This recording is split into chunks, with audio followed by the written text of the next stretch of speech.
Your people are going to be the reason your strategy works or doesn't work. We are a box checking, to-do list making society. If you are starting with that big picture, it's easy to forget, even if it's you, who is making that big picture happen. And the box that we forget to check the most is the box that's making those goals come true. And that's your people. Can we do it?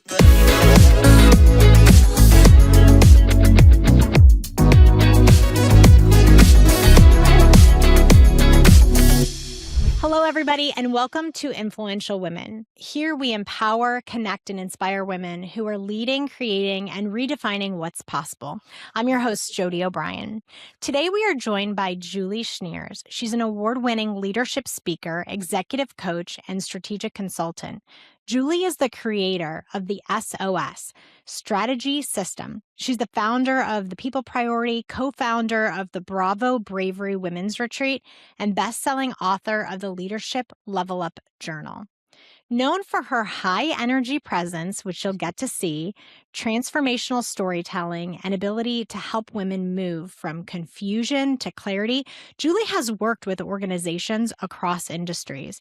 From the U.S. Air Force to Johnson & Johnson, she's helped leaders build purpose-driven strategy, strengthen culture, and step boldly into the leaders they're meant to be. Today's conversation is about building a strategy that matters. It's about leading with communication and connection, and the power of community and sisterhood, and how women, just like you and I, can step into our leadership with intention, clarity, and bold confidence.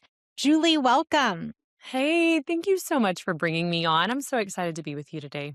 We're glad to have you. So you spent 13 years as an educator and nationally recognized speech and debate coach, developing these award-winning leaders and high-performance teams. That must have been amazing. Oh my gosh. Well, I mean, you never know the chapters of life is going to throw at you, but that chapter of my life was such a beautiful gift because I was working in the realm of speech and debate. I was working with some of the most incredible kids who are leading across our country right now because I coach 22 events from debate to speaking to acting. So just that wide variety. And I had a wide variety of kids. I had kids that went to Ivy League schools, and my very first national champion, his senior year, was homeless. So when I say wide variety, I mean like all kinds of personalities, all kinds of backgrounds, all kinds of struggles, all kinds of privileges that you mold together into this culture that we tried to make a team out of, and not just a team, but a successful team of 120 kids that were top 5% of the nation. So it was a gift. And I also like to say that gift, I spent 13 years pouring life into those kids. And then truly they poured back into me, and it pushed me into this chapter of my life. So what a blessing that, you get what you give. That's incredible. Well, it's a very different world, of course, from where you are now Sure. as a leadership speaker and a strategist. But how did those years in the classroom shape the way that you lead and the way that you coach today? That's a great question because I did not see what I was being prepared for. And isn't that true about all of our journeys? Like, you never know how what you're walking through right now is going to cross apply or grow you for what's down the road. But I walked into this team of 7, and they didn't have a big budget. They didn't have a reputation that was good. Matter of fact, when I took the job, I got 3 phone calls from other coaches that were like, Julie, do you know what you just did? Like, they're the worst behaved kids in our district. And I'm like, well, I already said yes. So here we go. So that was an interesting walking into that. And I didn't have a degree in education. I have 2 undergrads, one's theater, one's broadcast journalism. I did not have an undergrad in education. I had to learn kind of as I walked through it. And man, I'll tell you, I don't know how real you want me to be, but my very first day of teaching, just a little fun little story, and then we'll walk back to strategy. I mean, I'm a little bit of a type A personality, a little bit of a perfectionist. I like to look put together. I like to have done my homework. We are prepared, right? Like I've got all of it in my box and it looks great and it's going to be a wonderful day. I'm in my like black down to your knees skirt, got my great little blouse on, heels because I taught in heels for 13 years. And I've got my paperwork all stapled, all my little, here's what our curriculum's going to look like. And here's I need you to have your parents sign this form, like all things put together. 3rd period, I'm handing out my syllabus and this kid goes, man, I'd like to tap that. Beep. Yeah, I'll bleep myself there. He says it loud enough for the whole class and I'm 22. And I'm like, going through my education courses because I post backs and I'm like, oh, I don't think God prepared me for this. And truly, the whole class just like watches you to see how you're going to react to this kid calling you out in the middle of class. It's a story of how we Yeah. navigated that. But it was a reminder that, tough days, even uncomfortable situations, they grew me. They grew me in how I handled myself. They grew me in how I handled kids. And really, what ended up happening with coaching that team is, when you're moving from 7 to 120 students and you're walking from you're the worst behaved team in the district to your top 5% in the nation, there was a lot of change that had to happen from here to there. And without me realizing it, I was learning how to create stable culture in a place without stability, right? Because if you are coaching in a high school world, your team changes every single year. Your leadership changes every single year. And if you want a culture of we are competitive and we are kind to each other and we work hard and that's who we are, well, if you want the culture to stay the same, you've got to learn how to create culture without always having that stability. And so I learned those pieces and those strategies, and they all boiled down to how you connect with people. So when I ended up moving from the coaching world, from the education world to the coaching and speaking and consulting world, I'll tell you, I didn't feel like this is something I need to do my whole life. I had old kids for 3 different years come back to my classroom to visit me. And they're like, gosh, Schniers, I wish you could work with my leaders. I wish you would come fix my culture. I wish. And I'm like, you guys just loved me. You're just sweet, for 3 years. And then truly, I had a kid that I still am super close to look me in the eyes. And he said, Julie, you're supposed to do something outside of these four walls. And you're always going to wonder what if you don't.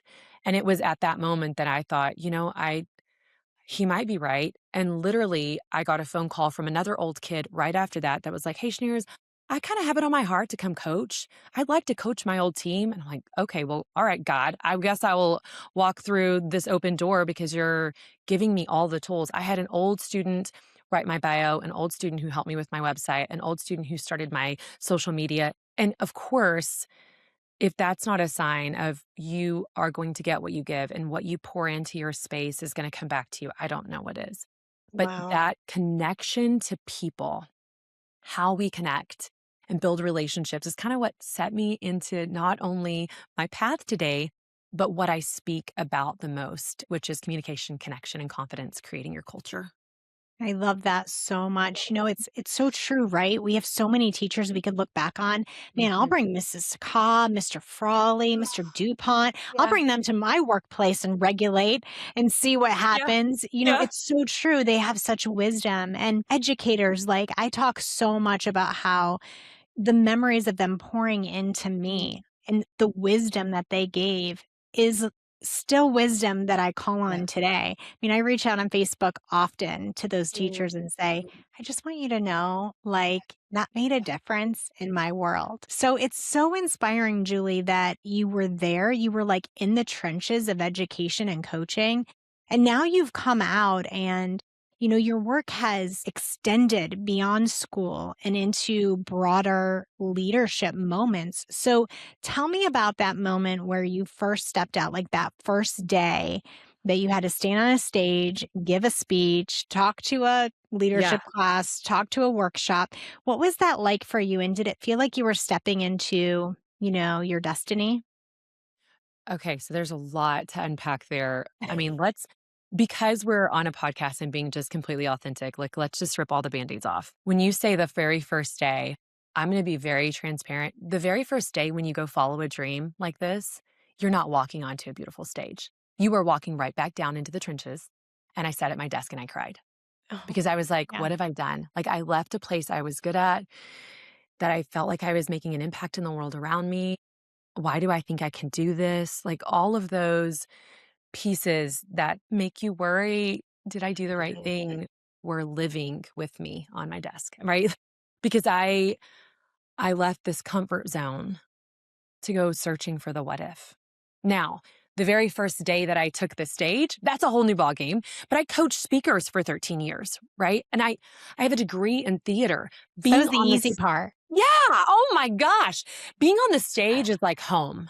And I Yeah. would rather speak to 3,000 people than 30, if you want me to be very honest. I mean, I'm grateful for every audience. I'm all in for all the things, but I love being in a space where I can share something that a conference has said, okay, this is our theme and it matches and it's going to make an impact. I love the opportunity to hopefully make a difference, but I also left a place where I was making a difference. And so that was a hard transition. I do love what I get to do now. There are still parts of my old space that I love, but they built me. And that's my husband constantly reminds me, you loved the good parts. You forget that you did 3 a.m. rides and we would get in at 3 a.m. after we left at 3 a.m. And then I had to teach and I would stay late. And then, parents are calling me at 11 p.m. because everyone had my cell phone because we were a close knit team. So I was dealing with a lot of things, and I've got an eighth grader and a fifth grader now. It serves me in our life right now to have the opportunity for flexibility to say I'm not taking a keynote on that day because it's my daughter's district track meet. So it's a gift now. I do feel like this is where I'm supposed to be, but I'm also still growing. I'm still learning constantly. I'm still having to seek wisdom in places that I'm a little uncertain about, like social media. When I started, one of my old kids had to go, okay, Schniers, this is how we put an Instagram reel together. And I don't know if I could do this. And now, I have a social media team. So if you're willing to grow and change and follow a dream, I think the question that you have to ask yourself when you're sitting in the space that I was sitting and that maybe you're sitting into is the what if it works less or more painful than the what if I never tried? Mhm. And that's where I found myself was going, I think I'll regret the what if I don't take this leap and see. That's so beautiful. And so funny that you mentioned how speech and debate, you're getting home at 11 a.m., you're going at 6. Like, people don't realize Uh, what a sport that is. Am I I right? traveled more than any athletic Yeah. person on my campus, but we traveled from September to June every other weekend on Yeah. average. I mean, baseball, football, put me against any athletic department in our 6A high school in Texas, and I traveled more. Yeah. That's Yeah, crazy. because it's year round, right? So So, to your talk to point. us about strategy because this strategy system that you have is Mhm. self, others, and then strategy, SOS. Yes. And that flips the way that most leaders are thinking about strategy. Can you explain how it works and why real momentum always starts with the leader first and not necessarily the plan? Well, and I think you just nailed it right then, right? And I do find that the places that bring me in to do strategic planning, they usually have started with strategy because you're 100% right. Oh, we need to build a strategic plan. Let's start with what our goals are. Like, let's jump right into the strategy. Here's what I find your people are going to be the reason your strategy works or doesn't work. We are a box checking, to do list making society. It's just the way we are. And I'm a busy bee, so I get it. I mean, you should see my desk right now. I have 14 Post-it notes sitting right here, okay? Like they're everywhere. So I get it. But in the realm of business or even dreaming, if you're an entrepreneur, if you are starting with that big picture, it's easy to forget, even if it's you, who is making that big picture happen. And the box that we forget to check the most is the box that's making those goals come true. And that's your people. So then let's back it up. Okay, how are my people going to make that strategy work? Well, who's at the head of your people? It's usually you or leadership, right? So then we have to back it back up again to, okay, you're only going to get what you give. So what am I giving? And that's why the system got flipped on its head to SOS, which is just like, hey, in the case of emergency, let's back up and look at the big picture. Let's start with you. You're only going to be as good at being with your people as you are at taking care of yourself. So even in my speaking, I start with, okay, what does it look like for you? So in the realm of communication, before I even care about how I communicate with other people, I need to sit back and go, how do I communicate with my own head and heart? Because if you are telling yourself, gosh, I suck, this is never going to work, guess what? You're showing up that way with your people. And then what if it rubs off on them? And that can rub off in two ways. You suck, and this is never going to work. Or I'm saying this sucks and it's never going to work. So now my people feel like, okay, this sucks and it's never going to work. So if I'm going to show up, well, I'm more likely to get a wholehearted, rounded out heart and head of a person who can handle what's next. So I start with you and how you lead. How do you want to be seen and known? One of my very favorite tools that I bring when I do strategic planning and when I do a lot of my workshops is my legacy lens tool. And I ask that key question, how do you want to be seen and known? And that originated from my classroom because I would ask my kids that exact question. And then I would tell them about legends from my team. I remember when this kid won nationals. I remember this kid because she was the one that always helped the new kids on the team. So I would talk through these legends and then I would say, I'm going to remember you. And the same is true for all of us.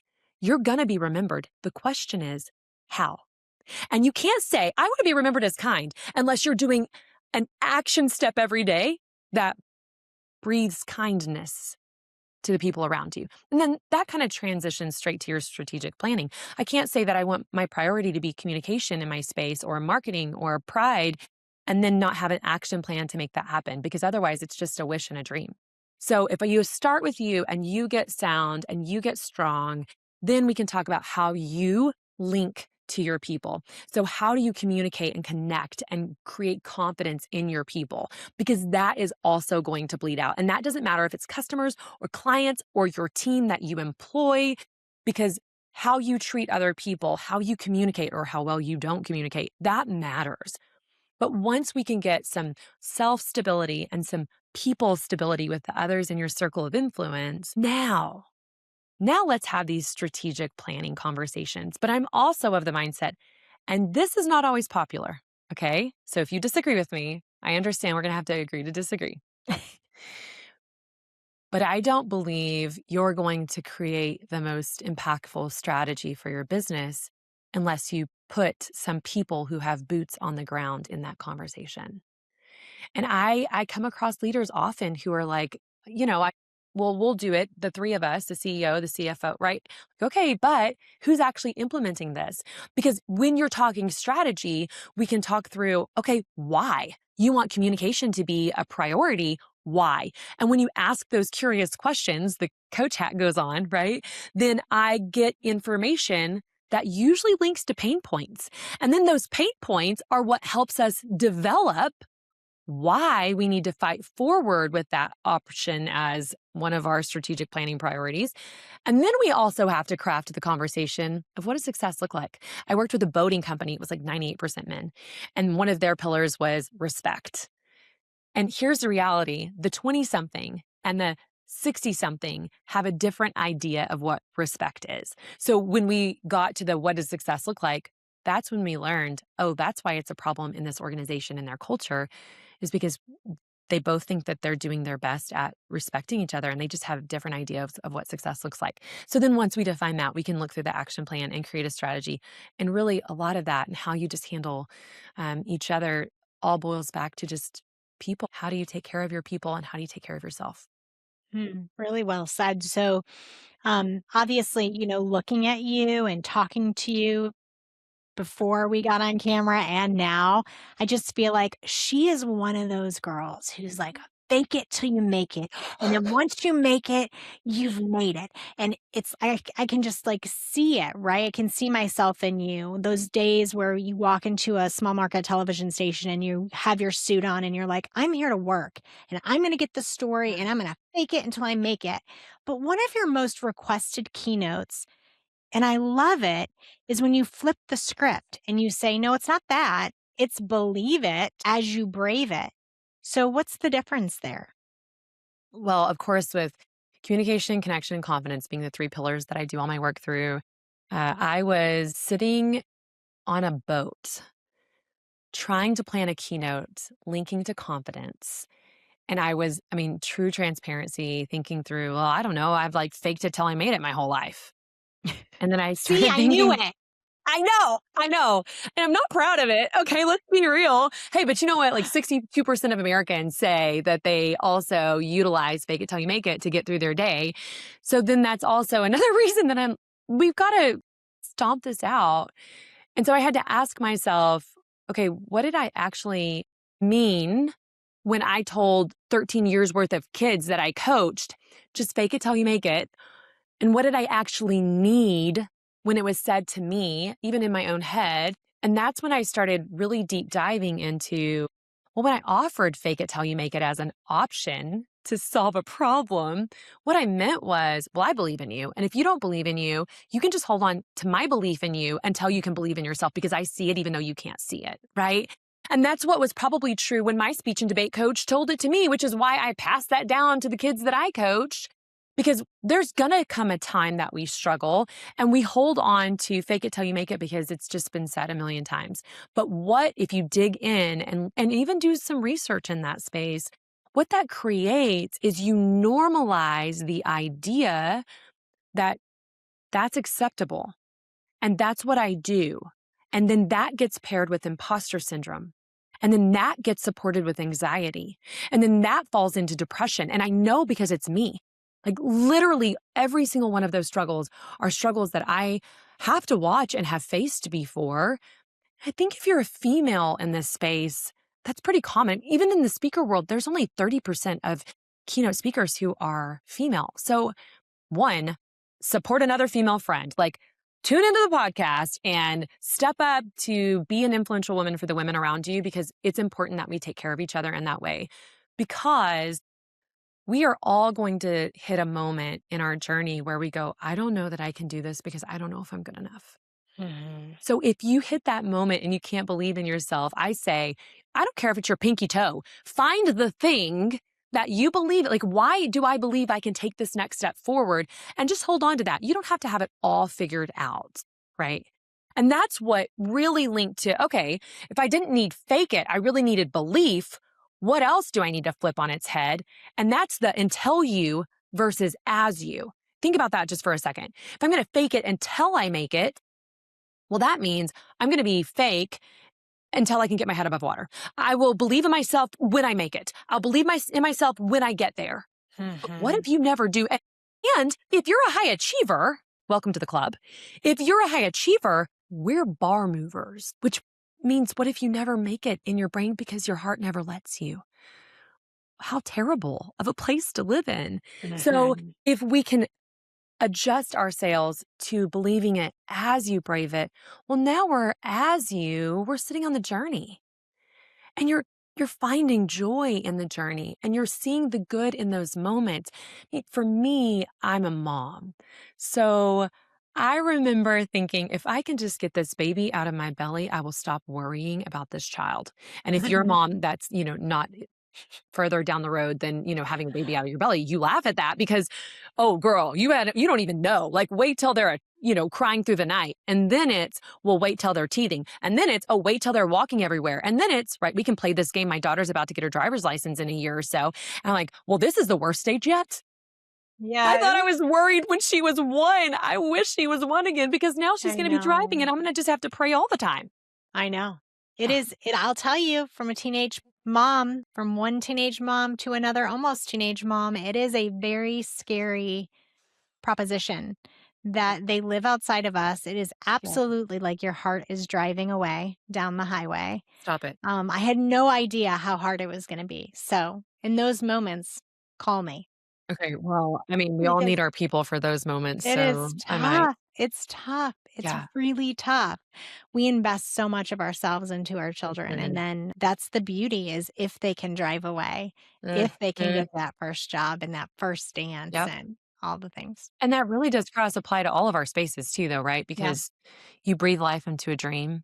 Yeah. You breathe life into your business in the hopes that it flies. And sometimes that does mean, okay, now I've got to hire new people. We're at that part of the journey. I've got to find the joy in that change. And then truly just holding on to that's exactly it. You're going to have to keep braving what's next. There's no make it. Define make it. Like, Mhm. I don't need to fake it till I make it because when I get to the top of that hill, there's going to be another one. And then we're just going to keep braving what's next. And what better mentality than to just learn to enjoy the journey, see what's next, and believe even in the slightest part of the heart of you that wants to do what's next. That's beautiful. Well, I know that you focus on communication, Hmm. connection, and Hmm. confidence. And Tell me how these three elements, they really work together in real leadership. Well, when I backstory there, how did I even come up with these 3 C's? When I decided, okay, I might follow this dream, and I was still in the classroom, and all these kids are telling me, man, nobody's ever done it the way you did it. And in my mind, if it was easy for me, everyone did it, and it was dumb. I had nothing else to share that was original. I had to talk to 13 years worth of old students to even get a grasp on what helped build our culture because it was just so second nature for me.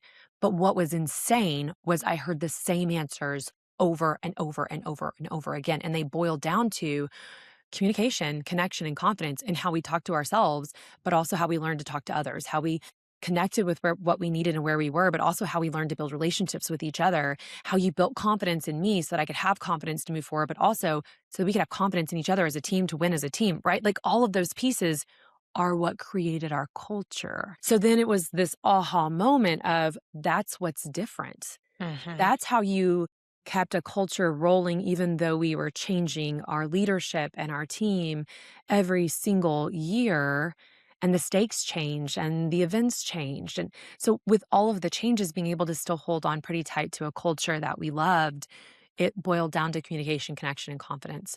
So that comes from just pure we did the thing. Mhm. We learned that this is what created our culture, and the kids are the ones that pointed it out to me.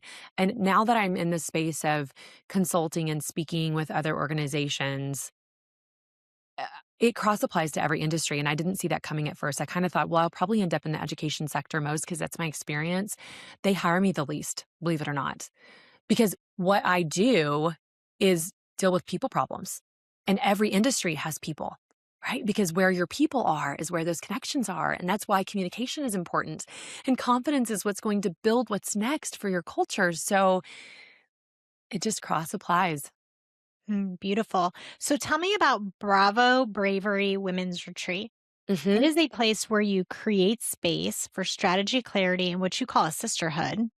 Hmm. And so, why was it important for you to build that kind of experience? I know we talked before we Yeah. hopped on that you did not think you were going into the woman space, into the No. female leader space. I mean, even when I said that I was going to do this, I had a couple of friends that were like, are you crazy? You're going to do a women's retreat? Your best friends have been guys for a lot of your life. My husband was like, are you sure? You Like, want to deal with you, that I know you want to do drama? an all women's retreat. Yeah. It all originated truly in a Chick-fil-A. My co-founder, her name's Lauren Cecil. She's an incredible human being. And she's like, we have kids that are in the same space, and she happens to live down the street from me. So we kind of are in some of the same circles. And she had this dream. She goes, I have an idea and I want to talk to you about it. And at first I was like listening, okay, I'm going to help you navigate your dream, right? Because my brain thinks that way. And she's like, I want to build this retreat. And so, anyway, she's the event planner piece. She is really good at the hospitality, and I bring the strategic planning. So, I really narrowed down what does my strategic planning process look like for big businesses? And then the heart of our conversation was, what do we wish women would have had or had that we wish we would have had? Because if I was starting my business today, what are the things that I'm like, gosh, if somebody would have just told me I should start out with really Mhm. good headshots, don't even start with the crappy ones. Put your money in a good website to begin with, because otherwise you're going to end up having to redo it 3 times and it's going to cost you double, triple the money. So, those kinds of networking pieces that come from a sisterhood of women that get it is kind of where the original heart was. And then we built it with what do we wish we would have had? So, that strategic planning process that I've tailored to female entrepreneurs is what we bring to the retreat. But she brings like five-star food and incredible places. And this year, we were at Cibolo Creek Ranch and Resort last year. This year, we're going to be at Ranger Ridge outside of DFW. And we're so excited. On this property, there's like zebras and yaks, and there's an infinity pool. And so we're going to get to do some deep dives in your strategic plan. And that's the other thing is we only have spots for like 14 women because I run 14 strat plans at the same time, right? So then we all get to do your thing. You'll have a small group, and you'll also go get headshots at some point. You'll walk away with video footage of you so that you've got B-roll for social media. last year we had a branding strategist come and talk about your branding, and we had a relationship specialist talk about your networking. So bringing in women that are going to pour into you as part of it, bringing the sisterhood together of women that can support each other, and then having a strategic plan that you can walk out of that space with put together, because you're not a big business that can afford to bring me in for 3 days of strat planning.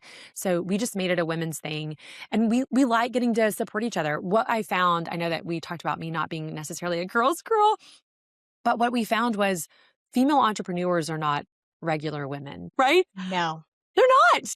no. It takes a Be special strong. breed. Yeah. Yeah. You're strong. You don't need to like, "Oh my god, we haven't had brunch for 3 weeks. I don't know if we're really Mhm. friends anymore." Like, that's just not my MO. I don't have time. I mean, I want to be a good friend. It is a goal of mine. Fun story about that, I was like my 30th birthday, and I was gonna throw myself a party, and my husband was like, "Why would you think I wouldn't throw you a party?" I was like, "Oh my gosh, you're so right. How rude of me. It's the night of my 29th." And I'm like, "Your secrets are so good. What's happening here?" And he was like, "Oh gosh, I didn't do a party because I mean, who are your friends? Who would I invite?" I kid you not, those were his words. And it was like my night in the shower of the 29th of my birthday. And I'm like just crying in the shower because my husband doesn't even Oh. know who my friends are. But the truth was, I had not taken time to pour into people. So I know that it's important that that be a piece of what you do, whether it's, good friendships in your neighborhood or female entrepreneurs that you network with to be your circle. It's important that you have a circle. So creating very strategically friendships and networking circles has been a goal of mine because of that silly story. And for the record, he threw me a really great 40th birthday party. So he is not in the doghouse, but I do think there's a lot of gift to having women who are like you in that space that can help you navigate, what did they already walk through and ideas. So we put that group together for Bravo Bravery. And the tickets are about to go on sale, actually, early bird. So That's awesome. We'll have yeah. those links in the show notes for Yes. sure. Yes. Very exciting because it is daunting when you start a business to think about all of the things. And what better way to be able to reach out to a community of women who's there to support you and give you that, gosh, the basics, the Mhm. goods to get started and the support. I love that. Well, I also love this idea of your leadership level up journal, which has become a daily tool for women who Yeah. want more focus and intention in their leadership. So, what inspired you to create something like that? Well, I was doing executive leadership coaching, and of course, in my coaching sessions, I'm giving homework at the end of sessions. Slash, my client gets to help with their homework. Don't worry, it's not like I'm grading your homework for you. But in that space, I kind of kept giving the same homework, and I was seeing a lot of the same problems with a lot of my clients. And that's when I was like, okay, I'm just going to make a PDF that has some of these standard issues that I'm seeing with a lot of my clients so that I can just adjust their homework for them. And then it was, "Oh, I'm not adjusting a ton. We're seeing a lot of the same issues." And that's when I thought it would be way better if I could just create this quarterly journal. And that, of course, rolled into my experiences from my executive coaching clients and also my experience of my own life in walking as a busy leader. So this journal is not a let's write down and talk about how we felt today. You have a 5-second fill in the star, okay? Because I don't think you're going to follow through. If you're a real busy leader, you're not going to follow through with writing a ton every night. So the goal was like 5 minutes at night, 5 minutes in the morning, and that's it. It starts with a place for you to maybe throw a prayer down or some sort of intentions for the day. There's a place for which relationship am I going to pour into today? So if you're leading a team, you can name somebody on your team. Or if you are an entrepreneur, it could be, a person that you want to be able to touch base with. If you are struggling in the friend space as I was around my 30s, maybe it's that you're finding a friend you reach out to every single day. But then also there's this self-care space because we're not good at that if you're leading. You're taking everybody else's problems on. You're sometimes forgetting about yourself. And if you're not okay, they're not going to be okay. So, what self-care thing are you doing for that day? Whether it's a workout or a meditation, or I'm actually going to take a lunch break for a full 30 minutes and not be at my computer, right? And then there's at the end of the day, what are 3 wins from the day? I don't care how crappy your day was. What are 3 things that you're like, this was good today? I got to actually go to my kid's basketball game, or this great deal happened. Like maybe it's big or maybe it's little, but naming the win right before you go to sleep And then also naming what's the one focus I think I'm going to focus on first and accomplish tomorrow. Studies show that if you go to bed with gratitude, that you're going to sleep better and you'll wake up in a better space. But also, if the last thing that you remember before you go to bed is the one thing you want to be productive about the next day, that you're more likely to do that. So I started pouring into, oh, here's what Julie likes. Here's what my clients need. What does the research say? And I spent a ton of time researching. It's actually on my website, journal link on julieschniers.com.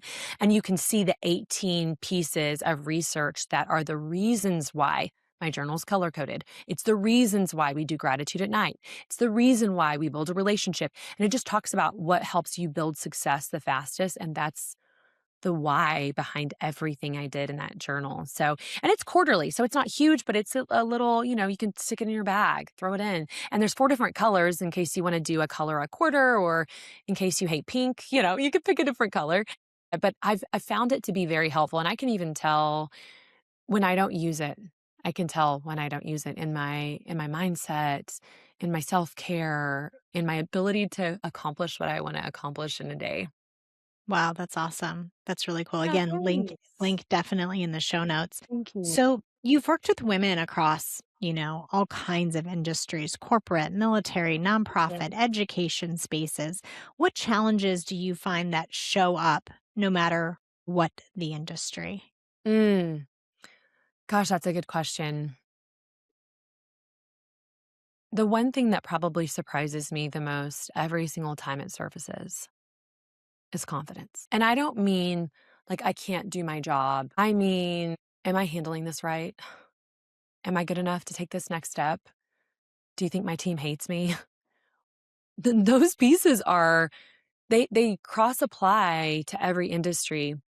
And what I've decided in all my wisdom, because I don't think that I'm the only one with wisdom. You might be listening and thinking, oh, this is my specialty as well, and have opinions about this. But from my experience, not saying it's the end all be all, but that lack of confidence is a little bit different than seeking confidence. And what I mean by that is a lack of confidence is I can't do the thing. And then maybe we coach around that. But a seeking confidence is more of a, am I on the right track? Am I doing my best? Is this what I need to do next?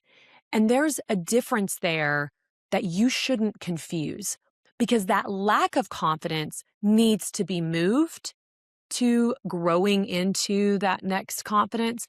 But if you are the kind of confidence that's seeking, you are growing you. And there's no shame in that.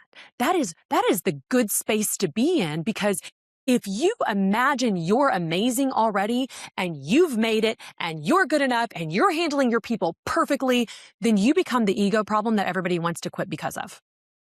Right? So if you are seeking confidence constantly, I mean, it sounds bad to even say seeking confidence, but just seeking that you're confidently doing it the right way is probably the better way to phrase that, because there's just this opportunity for growth that exists in that space that I think is incredible. If you're growing, you're constantly asking, is there more? Can I be doing a better job? How is this going? And those are the leaders that I end up working with that are always on track. Those are the leaders that their people love them. Those are the leaders that know about the problems, rather than the leader who hires me and says, I think we're doing great. And then we do a survey and we realize there's like fire underneath. So if you are the kind of person who is overconfident or completely underconfident, the goal is always to find this seeking space. And with women, I find confidence is something that sometimes we have to navigate. The I don't have the confidence to let, okay, there's a difference and you're growing. So see the good in what you do and see the incredible things that you're doing. It's okay to seek for growth. That doesn't mean you're doing a bad job. So let your brain define the difference and find the way to keep seeking growth, or the way to go dig into new tools, or a new network. Define what it is you need to grow yourself, but don't call it, I can't do this. Don't call it, I'm not good enough. Because then you start falling back into those confidence spaces that do start affecting you in ways that you don't deserve. You talked a little bit about how sometimes you'll go in and someone will say, "Oh, everything's great. Just Mhm, come on in and talk to us, talk to my group." And then mhm. you do the surveys and you find out there is fire underneath here and we need to take care of that. How do you guide leaders to align their strategy when that happens? Like, what actually matters to people? What are you finding out? If you could put a metric on it, if you could put a name on it with culture. That's a very hard question to answer because I do think it depends on the space, and I think it depends on the problem, and I think it depends on the industry and the leader. I did have a leader one time that brought me in, and she just wanted to do a half-day workshop. We weren't even doing full strategic planning, we were just doing the focus pillars that I do and a little bit of workshop pieces around communication and connection, and she said, "I have a problem with communication, but I don't think it's bad. We're kind of like a family here, and everybody really gets along. There's just a few things I'm not really sure what the tension is." Before I left, we were literally sitting in a circle doing group coaching because it blew. And these two women who absolutely hated each other and had been brewing, and the hate was linked to the business. It wasn't just personal. So it was affecting their goals. And in that moment, we paused workshop life for a second and I pivoted because it needed to pivot in order for them to be okay moving forward. And I think that's also an important thing to remember. You might have great goals and boxes that you want to check, but take a lead from your people and lean into what your people need. So, if we're looking for an exact metric, I don't know that that's an easy answer, but I would say the fix is getting a pulse on your people because your people will tell you where your problems are. Your people will tell you where your goals are failing or where they could be most successful. And if you don't have the people for the goals that you need, then maybe it's time to find people that you add to your team, right? There's a shift sitting in that space. So your people are your biggest metric. Whether that's a survey or a conversation, those people pieces are what's going to make or break you. And when I see fire and I find fire, 9 times out of 10, that communication is gonna be what changes it. I worked with an organization, and this was a focus pillars for 250 people, and they were a nonprofit, and they were struggling, and the leadership team got on the call with me when we were going through the plans beforehand, and they said, "Julie, what if this goes rogue? Like, have you ever had one just go completely off the rails?" Like, well, to this day, I mean, don't be the team that wants to prove me wrong, like, knock on wood, but to this day, I have never had a focus pillar of strategic planning that just went completely off the rails because I listen and I pivot with the people. Of course, we're going to get the deliverable done, but for us to have those key communication pieces in place, it's the difference between success or not. And that group of 250, there were some hot topics. There were some buttons that got pushed. But for me to be able to walk in and say, okay, what would success look like? Tell me about that problem. I mean, it's curious questions that let people share. And sometimes the sharing leads to, you're right, we couldn't legally do it like that. Right. And that happened in that example. It's like, well, I think your leadership is doing this. What would you call this? And for people to be able to come to their own conclusions.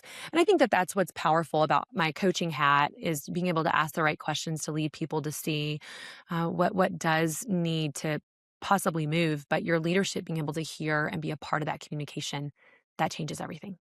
Man, you've got your work cut out for you in today's climate because if we all can't even get along at the Oh Thanksgiving dinner my table, gosh, then Jody. I have no idea how you're going into some of these businesses. I But you're needed, right? Your know. Oh, services thank are you. so needed. It's like teaching people about people, Mhm. teaching humans about humans.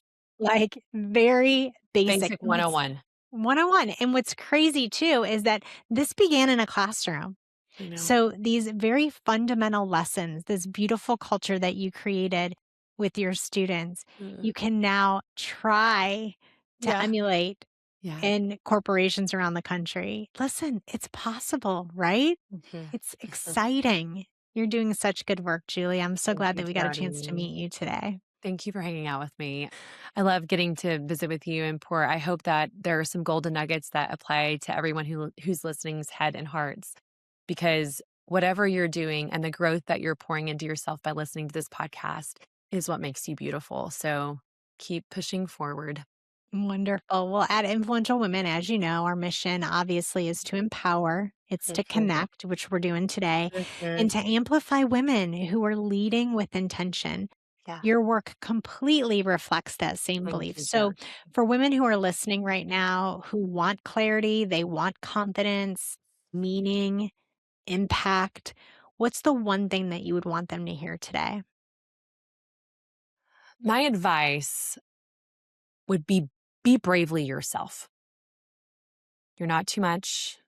You're good enough. You just have to decide that you are who God made you to be. And in a world where AI is all around us, you being authentically you is going to be the difference maker. So just be bold and brave and be yourself. I love that. Okay, well, that was today's episode for Influential Women. I'm Jody O'Brien. Thanks for joining us. Continue to show up because when you show up, you show up. Can we do it?